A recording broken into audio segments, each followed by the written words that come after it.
La haine envers la France n'est pas accidentelle. Elle n'est ni purement politique, ni simplement sociologique. C'est la haine d'un symbole, d'un héritage et d'un appel profond. Dès que Clovis, aux prémices du Moyen-Âge, scella le baptême de la nation, la France est devenue, dans la géopolitique spirituelle, le trône d'or de l'Occident, la fille aînée de l'Église, destinée à être le fer de lance de la foi en Europe. Ce serment ancestral, cette onction, ne fut pas qu'une décision d'État. Ce fut une déclaration prophétique qui a inscrit dans l'ADN de la nation une destinée lumineuse, mais qui, par voie de conséquence directe, l'a désignée comme la cible principale de toute force cherchant à démanteler l'ordre spirituel établi sur le continent. Ce que nous voyons dans ces crises actuelles, dans ces incendies et dans sa profonde division identitaire n'est pas un chaos aléatoire, c'est l'écho d'une guerre froide spirituelle entamée il y a des siècles, qui se manifeste désormais dans sa phase la plus intense contre le dernier vestige visible de sa vocation sacrée. Qu'arrive-t-il à une nation qui trahit le serment de sa propre fondation, reniant le trône d'or pour ériger un autel profane à la déesse raison? Est-ce que le prix que paie la France aujourd'hui, avec sa crise identitaire, la violence sociale et la fragmentation culturelle, n'est que le reflet politique d'un temps moderne? Ou est-ce la récolte inéluctable de la graine de subversion qu'elle a elle-même semée en 1789? Pensez au poids de cet héritage et au coût de ce conflit. Arrivez-vous à identifier l'esprit de haine qui s'est manifesté à travers la guillotine et à voir comment il s'est travesti en idéologie à notre époque? Avant de continuer à décortiquer cette structure profonde, lâche un pouce bleu et abonne-toi à la chaîne, parce que ça aide ce genre de contenu à toucher plus de gens qui doivent se réveiller face à cette réalité. La Révolution française n'a pas été un simple événement sociopolitique, ce fut un rituel de profanation, une rupture de pacte cosmique, un tournant historique où la nation la plus chrétienne d'Europe a décidé, sur la place publique, de décapiter son roi Oin, le corps symbolique de sa vocation, et de déclarer la guerre au ciel. La haine à laquelle l'histoire fait référence, c'est l'opposition implacable à ce legs double, où l'alliance entre le pouvoir temporel et le spirituel fut scellée, et par la suite, rompue avec la plus grande violence. Chaque crise moderne en France est un écho de cette terreur, un rappel que l'esprit de négation et de subversion qui a profané Notre-Dame et déifié l'État n'a jamais été réellement vaincu. Il s'est juste camouflé, attendant le moment de réclamer l'âme d'une nation qui, par destin ou par désespoir, est devenue l'archétype du champ de bataille de l'Occident. Ce qui est en jeu, et pourquoi la France est l'épicentre de cette tension spirituelle, remonte à la fondation même de la civilisation occidentale. Quand on parle de trône d'or, on évoque l'autorité ointe, le concept de souveraineté qui reconnaît une source de pouvoir supérieur. La France, à travers ses rois et des figures comme Jeanne d'Arc, a porté la responsabilité d'être le modèle de cet idéal, le pouvoir politique au service du bien commun et de la foi. Cette mission l'a placée dès le départ dans une position stratégique. Elle ne pouvait pas rester neutre, elle serait soit le phare, soit l'obstacle. Pour les forces qui cherchent la sécularisation totale du globe, qui exigent la souveraineté purement humaine et athée, le legs de la France est un casus belli permanent, un reliquat qui doit être éradiqué pour que le nouveau cycle de pouvoir mondial puisse se consolider. La Révolution française a fourni le mode d'emploi pour tous les mouvements qui ont par la suite tenté d'éradiquer la foi, la tradition et la structure sociale organique partout dans le monde. Ce n'était pas qu'un simple changement de garde politique, ce fut le baptême du sécularisme radical, où la déification de l'État et la dame raison ont remplacé le sacré. Cet événement devient le point de bascule dans l'histoire moderne, car il a codifié l'idée selon laquelle l'autorité doit émaner uniquement de l'homme et non de Dieu. Cette philosophie, l'esprit de 1789, est une force majeure qui s'infiltre dans la politique, l'éducation, l'économie et les conflits sociaux. Le conflit en France, du coup, ne concerne pas la France en soi, mais l'archétype qu'elle représente, la tentative de rompre le dernier lien visible entre le pouvoir et le transcendant.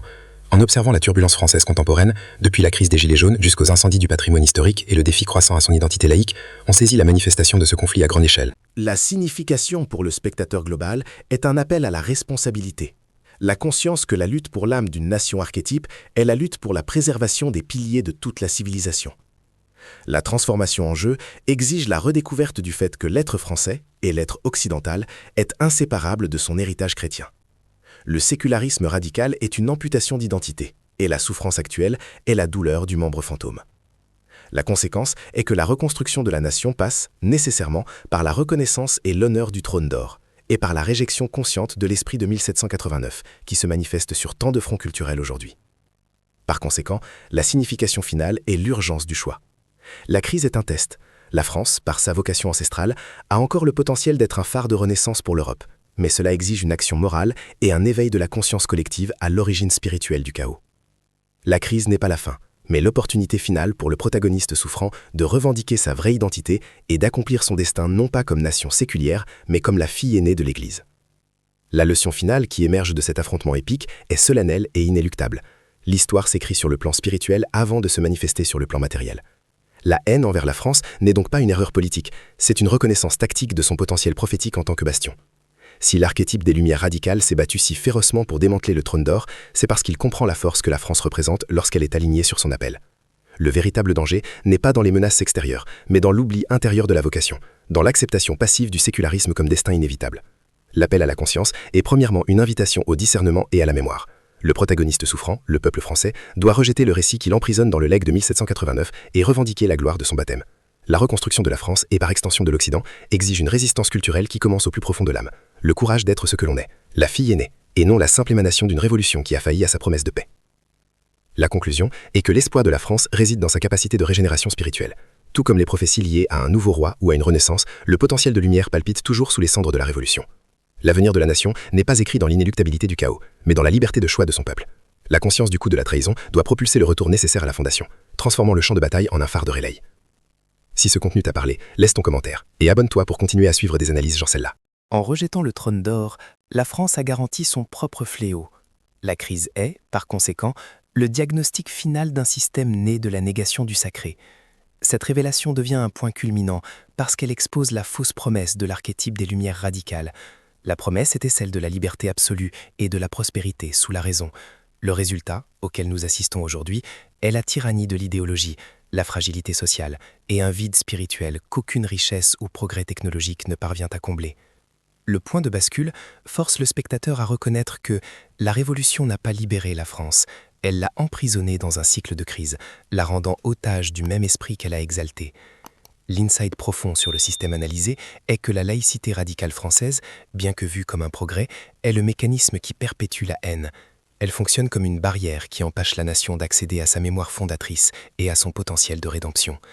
La loi sur la laïcité, dans son interprétation la plus stricte, est le gardien idéologique du tombeau du trône d'or, garantissant que le legs de 1789 ne soit jamais questionné dans son essence profonde et subversive. Le climax conceptuel est, par conséquent, la compréhension que la seule solution au chaos français n'est pas politique ou économique, mais spirituelle et historique. Le point de bascule est la conclusion que la France doit, d'urgence, se réconcilier avec son âme, avec le legs de Clovis et de Jeanne d'Arc, pour désactiver l'esprit de négation qui la consume.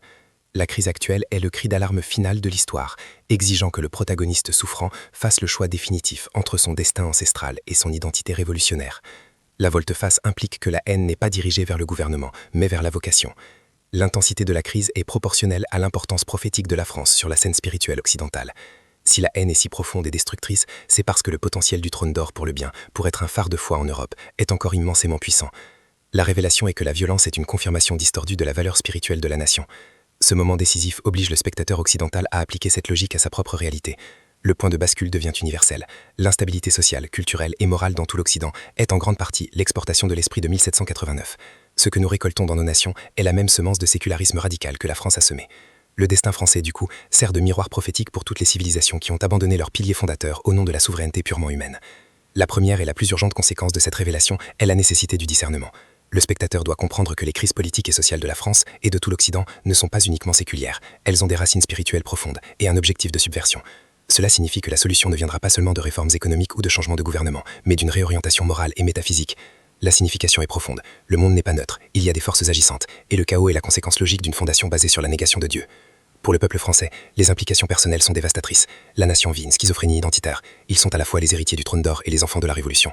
Cela génère une insécurité existentielle profonde, une perte de but qui se manifeste par le manque d'espoir et le cynisme politique.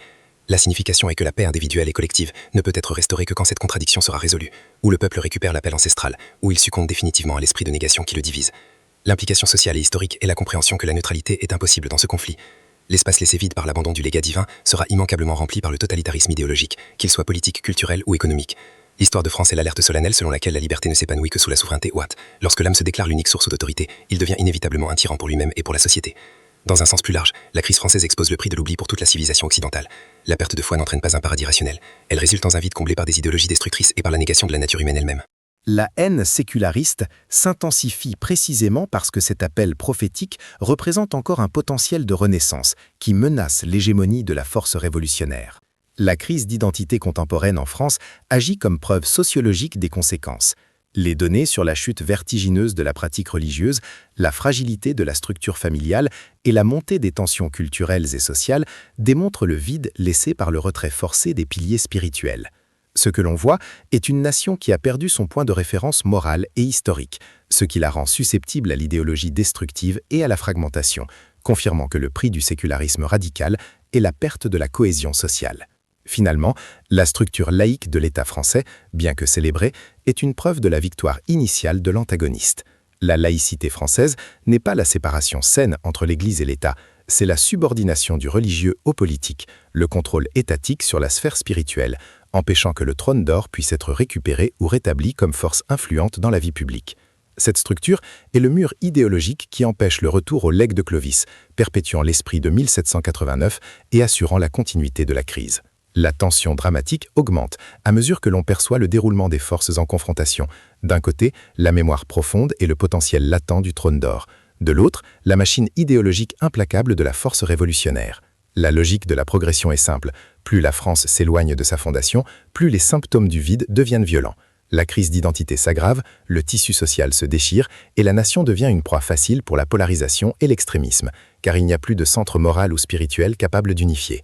Le choc culturel au sein de la France, qui se manifeste dans les débats sur le sécularisme, l'immigration et la mémoire historique, n'est pas un signe de pluralité saine, mais la métastase du conflit central.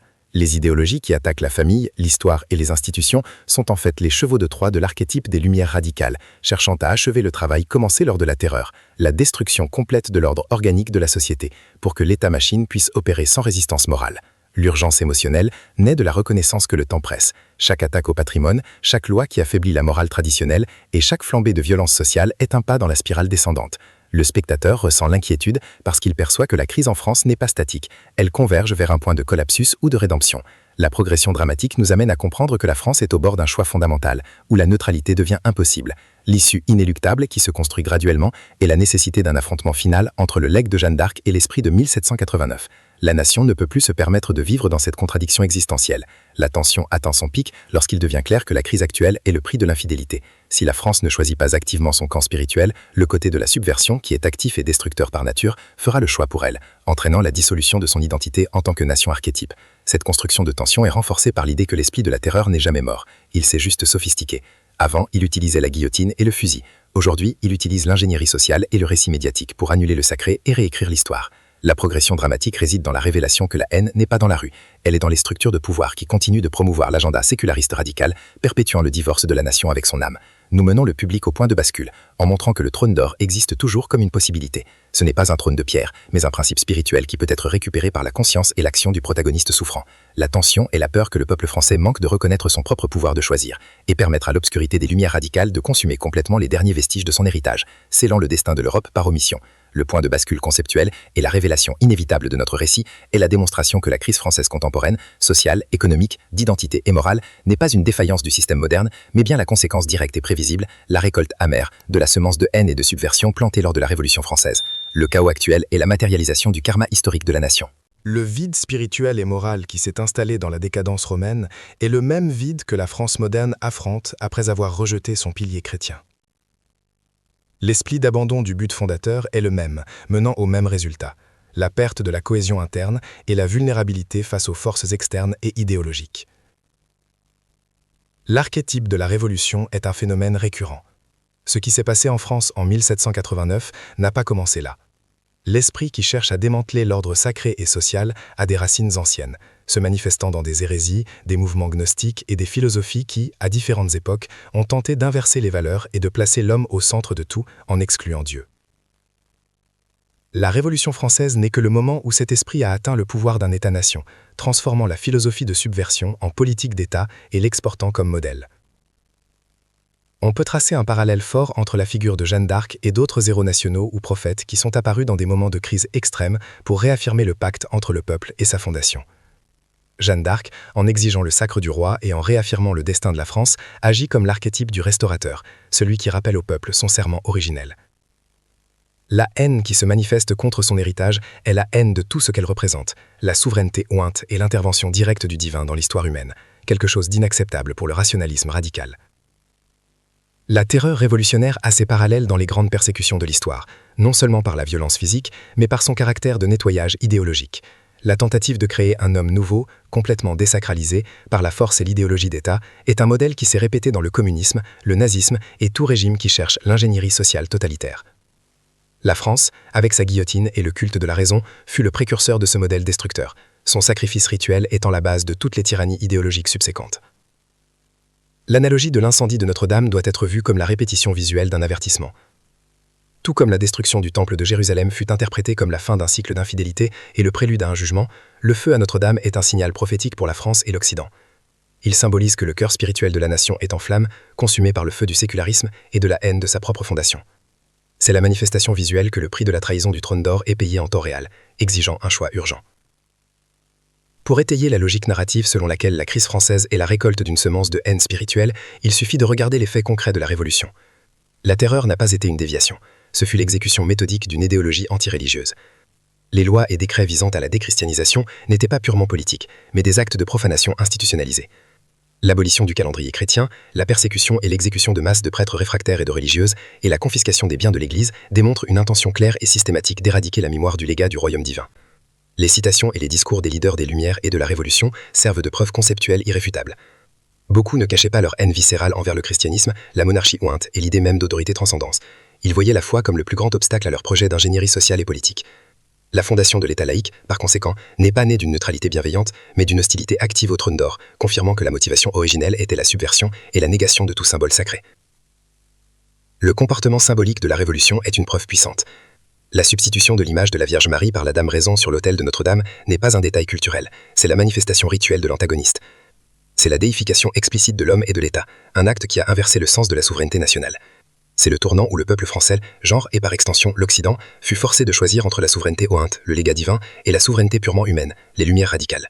Un autre point fondamental sont les prophéties liées à la France, comme celle de Jeanne d'Arc, qui attestent de l'existence d'un appel spirituel sur la nation. Le fait que ces prophéties continuent d'être un foyer d'études et de résistance pour une partie de la population démontre que le conflit n'est pas seulement politique, mais un affrontement pour la revendication d'un destin. La clarté argumentative n'est atteinte que lorsque l'on saisit que la violence et l'instabilité en France sont la conséquence logique d'un choix spirituel fait dans le passé. Un écho persistant de la guillotine qui n'a jamais vraiment cessé. Le conflit central qui ravage la France est la collision inévitable de deux systèmes inconciliables, de deux visions du monde qui ne peuvent coexister. Le légat du royaume divin, symbolisé par le trône d'or, et l'archétype des Lumières radicales, personnifié par la Dame Raison. D'un côté, on a le concept de pouvoir oint, qui se base sur la transcendance, la loi naturelle et la responsabilité de gouverner sous une autorité supérieure. De l'autre, la souveraineté purement humaine et athée, qui idolâtre la volonté générale, la science froide et l'éradication de toute hiérarchie qui ne soit pas celle imposée par l'État lui-même. Cet antagonisme n'est pas une théorie, mais une tension palpable qui se manifeste dans toute la structure sociale et politique française. Le système né de la Révolution est intrinsèquement hostile au système qui l'a précédé, car pour la force révolutionnaire, le legs de Clovis et de Jeanne d'Arc n'est pas de l'histoire, c'est une menace constante à la légitimité de l'État séculier. C'est pour ça que l'histoire de France est racontée comme une lutte éternelle pour étouffer la mémoire de son propre baptême. Le conflit est profond et chargé de sens, car ce que l'on cherche n'est pas la réforme, mais l'annulation d'un principe fondateur. La force révolutionnaire, l'antagoniste, opère avec une méthodologie claire, l'éradication de la tradition et la subversion de tout symbole sacré. Elle utilise l'idéologie comme arme, transformant la lutte politique en une guerre culturelle incessante. L'objectif est de démembrer l'identité nationale en tant de factions culturelles et idéologiques que le retour au trône d'or devienne psychologiquement impossible. C'est la lutte entre l'organisme social qui cherche l'ordre naturel et la machine idéologique qui cherche la désintégration pour imposer le contrôle total. Fais gaffe à cette partie, parce que ce qui vient maintenant change complètement la donne. Le peuple français, le protagoniste souffrant, est le balancier, car il porte dans son âme la cicatrice de cette division. Il est contraint de vivre à paradoxe, célébrer la liberté révolutionnaire qui a mené à la persécution de sa propre foi. Le conflit est par conséquent intériorisé, la bataille pour l'âme d'une nation archétype. Le choix entre le legs catholique de sa fondation et le legs séculier de sa révolution se manifeste au quotidien, de l'éducation des enfants au positionnement de l'État face aux questions morales et éthiques. Le choc entre ces deux archétypes devient inévitable et visible dans les moments de crise, comme l'incendie de Notre-Dame. La cathédrale, symbole suprême du légat du royaume divin, consumée par les flammes, fut un point culminant conceptuel qui a exposé la fragilité et la vulnérabilité du sacré en terre sécularisée. Alors qu'une partie de la nation pleurait la perte d'un pilier spirituel, une autre partie célébrait, peut-être inconsciemment, l'autodafé d'une icône de l'ancien ordre. Cet événement tragique est la métaphore nickel du conflit central qui déchire la France. L'intérêt caché derrière cet antagonisme est le contrôle du récit historique et du destin spirituel de l'Occident. C'est la France qui symbolise l'alliance entre le pouvoir et la foi, et définitivement subjuguée par le sécularisme, le message pour le reste du monde est clair, le modèle de civilisation chrétienne a échoué, et la voie inévitable est la suprématie de la raison déifiée. Le conflit n'est pas que français, il est la bataille modèle pour la définition de la civilisation future, où le pouvoir reconnaît le transcendant, où il devient une fin en soi, totalitaire par nature. L'histoire de France, vue sous cet angle, se révèle non pas comme un événement isolé, mais comme un modèle cyclique, un écho de récits spirituels et historiques récurrents. Le destin de la France, ointe et subséquemment infidèle, trouve un parallèle poignant dans l'histoire des royaumes d'Israël et de Juda. Ils furent choisis par une alliance divine pour être lumière parmi les nations, le trône d'or original. Quand ils tombèrent dans l'idolâtrie et l'injustice, l'alliance fut rompue et le jugement vint, manifesté par les invasions et l'exil. La trahison de l'appel originel français, culminant avec la déification de la raison, est la version moderne de cette chute par infidélité. Cette répétition cyclique n'est pas uniquement biblique, c'est un phénomène historique observable dans l'effondrement des grands systèmes et empires. Rome, dans sa phase finale, n'a pas chuté seulement à cause des invasions barbares ou des problèmes fiscaux. Elle a succombé parce qu'elle a abandonné les piliers moraux et fondateurs qui la soutenaient. La Révolution française est, dans son essence, la trahison de l'appel originel. La haine à laquelle nous faisons référence a atteint son paroxysme visible lors de la Terreur, une période où la persécution du clergé, la destruction des églises et la profanation des symboles sacrés furent des actes de nettoyage spirituel. Ils n'étaient pas juste en train de tuer la noblesse, ils essayaient d'éradiquer la mémoire d'un Dieu qui avait un pacte avec cette nation. L'archétype des Lumières radicales exigeait la déification de l'humain et l'élimination de toute transcendance. Le point crucial est la substitution du culte divin par le culte de la raison, et plus tard par le culte de l'être suprême. La cathédrale Notre-Dame, symbole millénaire de la foi française, fut profanée et transformée en temple de la raison. Ce n'est pas une note de bas de page dans l'histoire, c'est le point de bascule théologique, le moment où l'État a revendiqué pour lui l'autorité spirituelle, le droit de définir la morale et le sacré. La Dame Raison, intronisée, symbolise la souveraineté purement humaine qui s'oppose directement à la souveraineté ointe du trône d'or. Ce qui rend cette bataille unique, c'est qu'elle a créé le protagoniste souffrant, le peuple français. Une nation déchirée entre l'héritage catholique profond, qui palpite toujours dans son architecture et dans sa culture profonde, et l'adoption fervente du sécularisme radical, qui est devenu l'identité officielle de l'État. L'âme de la France est littéralement le champ de bataille où ces deux principes, le légat du royaume divin et la force révolutionnaire, s'affrontent sans répit, engendrant les tensions et les contradictions auxquelles nous assistons aujourd'hui. L'expansion idéologique de cette révolution ne s'est pas limitée à la France. L'esprit de 1789 fut exporté comme un modèle de subversion culturelle et politique. Toute révolution subséquente qui cherchait l'éradication de la tradition, de la foi et de la hiérarchie sociale a trouvé son inspiration et son mode d'emploi dans la guillotine et la déification de la raison. Cela nous montre que la haine n'était pas l'apanage de la monarchie française, mais bien une stratégie globale pour démanteler l'axe chrétien de l'Occident, la France étant le laboratoire parfait. Les conséquences de cet acte de négation sont les crises contemporaines. Le vide laissé par le sacré a été comblé par des idéologies destructrices et par une crise d'identité. La France, qui aurait dû être le bastion, est devenue l'exemple de ce qui arrive quand une nation divorce de sa fondation spirituelle. La violence urbaine, la fragilité sociale et le sentiment de perte de but sont la récolte inéluctable de la semence séculariste, un prix que la nation paie pour avoir opté pour la domination de la matière sur l'esprit. La tension contemporaine se manifeste dans la guerre culturelle incessante. On voit l'archétype antagoniste opérer à travers des lois, des mouvements sociaux et la pression médiatique pour accélérer la déchristianisation et la fragmentation de la mémoire. L'objectif est d'assurer que le peuple français ne récupère jamais le trône d'or, qu'il ne se souvienne jamais de son appel ancestral. La lutte se fait pour le contrôle du récit historique, où le légat de Clovis et de Jeanne d'Arc doit être minimisé et remplacé par la gloire de la Révolution et de la laïcité absolue. Cette lutte pour la mémoire est cruciale parce que le symbolisme de la monarchie et de la foi continue d'exercer une force latente dans l'inconscient collectif. La permanence de Notre-Dame, même après l'incendie, que beaucoup ont interprété comme un signe prophétique, sert de rappel constant du légat que la force révolutionnaire a tenté mais n'a pas réussi à effacer complètement. C'est la preuve que le trône d'or, bien que profané, n'est pas totalement détruit, et cette persistance est ce qui alimente la haine constante des forces sécularistes. La profondeur de ce conflit exige de nous d'aller au-delà de la surface politique. Nous devons voir que l'antagoniste n'est pas un parti ou un leader, mais un esprit de négation qui se manifeste à travers des structures humaines. Il cherche l'inversion totale des valeurs, transformant la liberté en libertinage, l'égalitarisme en destruction-égalitarisme et la fraternité en bureaucratie d'État. C'est la quête d'un monde où l'homme est la seule mesure de toute chose, une réplique moderne de la tour de Babel. Par conséquent, la tragédie française est la tragédie de l'abandon du but. Une nation qui fut ointe pour être lumière est devenue le fer du sécularisme radical. L'approfondissement exige que le spectateur perçoive que c'est une guerre d'archétypes, la foi contre la raison déifiée, la tradition contre la révolution perpétuelle. La nation est tiraillée entre son héritage profond, qui réclame la mémoire de son appel ancestral catholique, et son identité officielle, révolutionnaire et séculariste. Cette division ne permet pas la paix, car c'est une contradiction dans l'âme. C'est le protagoniste souffrant, le peuple français, tiré dans des directions opposées par deux archétypes de pouvoir, le trône d'or et la force révolutionnaire. Saisir ce panorama est crucial, car la manière dont la France résoudra ou succombera à ce conflit définira non seulement son avenir, mais le destin spirituel et politique de toute l'Europe. Les crises économiques et sociales, bien que traitées comme des problèmes de gestion, sont en fait les symptômes d'un vide structurel. Quand la nation a retiré ses piliers spirituels dans un acte de violence rituelle, elle a créé un vide de sens. Et l'histoire nous apprend que le vide, dans la nature comme en politique, est toujours comblé par des forces antagonistes, par des idéologies destructrices. La haine qui se manifestait jadis par des décrets contre le clergé et par la guillotine se manifeste aujourd'hui sous des formes plus subtiles et insidieuses. La pression culturelle pour l'éradication de la mémoire, la fragilisation des institutions de base et la crise d'autorité qui paralyse l'État. La nation archétype paie le prix d'avoir rejeté sa vocation, mais le prix final, c'est la perte de sa propre cohésion et de son but existentiel. Relier ce thème à la géopolitique implique de reconnaître que la déchristianisation de l'Europe, et par extension de l'Occident, nécessitait un marqueur, Et la France, de par sa proéminence historique et spirituelle, fut choisie pour être ce marqueur. Ce que l'on cherchait, c'était délégitimer le concept de pouvoir oint et le remplacer par le pouvoir bureaucratique, matérialiste et facilement manipulable. Si le trône d'or pouvait être brisé, le modèle serait exporté.